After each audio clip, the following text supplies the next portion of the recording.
Freedom Garden Seed Bank 2010. This is week 5 of the flower field. A lot of yellows coming in, and you can see a lot of stuff going to flower. All the deadheads. Now what needs to happen in this field is all of these grasses have to die. You can still, they're still really green. They need to die so they can push that fertilizer back down into the soil, so all the little tiny ones that are starting to come up right now, the summer flowers, can start to thrive.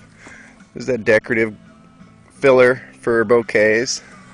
See, there's quite a bit of it. This, you pick it and you put it along with the flowers, and it just adds a little, whatever you want to call it. So everything's doing really good. It's in a changeover. And like I said, until these grasses die, the stuff we planted cannot grow. They have to share the resources that are in the ground. The hollyhocks are still blooming. You can see a little butterfly. But all in all, everything is doing really good. We've got zinnias coming up. We've got a bunch of little tiny things coming up.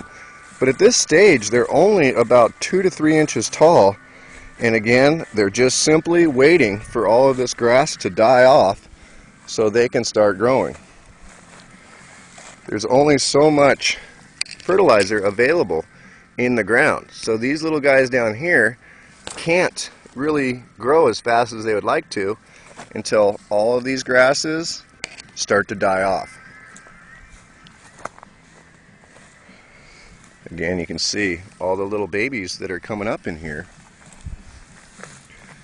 They have a long way to go, like another month of growing, and then they will start to bloom in August. So there's the flower field update. It's kind of boring right now, as you can see. It's just grasses that are going to seed and dying. I wanted to show you over here the lime. This stuff scares a lot of people, and I wanted to show you why it shouldn't. You can see the grasses are growing right out of the lime pile. So that means that this lime, even though it's bright green and it looks a lot stronger than it is, it's not really hurting anything. It's basically baking soda in a nutshell. That's all there is to it. So there's the flower field. We're waiting for the yellows to continue to come up. Again, they are waiting for all of these grasses and all the spring stuff to die off before they can really start to take off. I'm going to go over here real quick because this is one of my favorite places in the flower field, because we've got the beautiful blanket flowers, Coreopsis.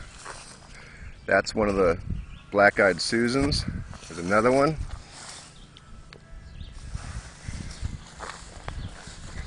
And all in through this area, you can see this is going to be a big one. But that's what they look like. They look like weeds. But if you go down in here and look, there's another one, there's another one, there's another one that the deer ate the top of.